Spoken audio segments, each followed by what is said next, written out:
Very well, from Isiolo we cross over to Eldoret City, where, as usual, the head of state, President William Ruto, each and every year issues a good year message and a new year message as well. And he is expected to do that at the Eldoret Golf Club. And as you can see on your screen is my colleague Achola Simon, who has been pitching camp there to just give us a feel of what to expect. Achola, good afternoon and a warm welcome to Lunchtime News. Kindly bring us up to speed. Well, good afternoon, Ben, Troy, Njue. The 365th day of the year. We are amongst the tens of millions of Kenyans lucky enough to be witnessing this day. And of course, we are counting down and our fingers are crossed, hoping that, of course, we'll be amongst the millions that will be crossing into the next year. And of course, it has been a year that has been filled with ups and downs. The country has lost quite a number of influential people, of course, including Raila Amolo Odinga and other leaders. But more significantly also, this is a year that the country has made major strides. And of course, we'll be gathering here. The president, of course, will be gathering here in Uasin Gishu County, specifically here at Eldoret Sports Ground, to be amongst the invited guests that will be flocking these grounds from 6 p.m. today in the evening. And of course, the sole purpose will be that of to listen in on the customary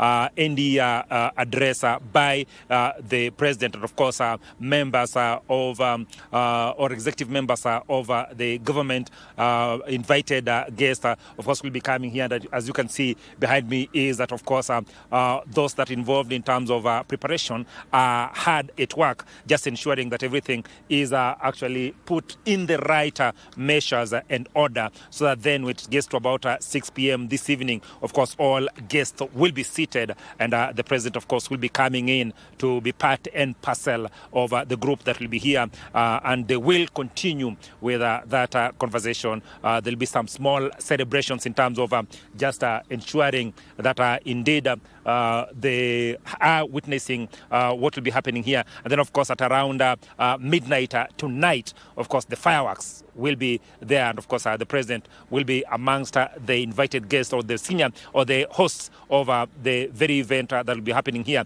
But also, let me put it to you that we're expecting a very proper concert here, gospel concert. And this, of course, you can see with the preparations that are actually being put up. A magnificent stage has actually been put up. Gospel artist will be here. And, of course, what they'll be doing is just to ensure that indeed they entertain the guests that, of course, will be here. But more importantly, they will also be entertaining guests will be following this event. Of course, you can trust KBC Channel 1 to be your true partner in terms of just bringing you a front row seat in terms of what will be happening here. And of course, we'll be bringing that speech by the president. Of course, each and everything that will be happening here. So we'll be here and we'll ensure that indeed we brief you and our listeners and viewers in our subsequent bulletin. Back to you, Ben, Troy, enjoy.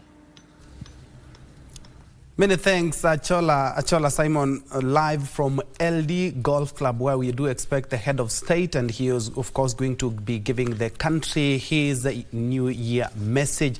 And, of course, what are the expectations? What are some of your aspirations for the new year? We also expect the head of state to be touching on a number of issues that we do expect the government to be doing for Kenyans in the new year 2026. Of course, there will be a gospel extravaganza, as Chola has mentioned, and later on the head of state will read his speech. We'll be keeping tabs with that as we move on.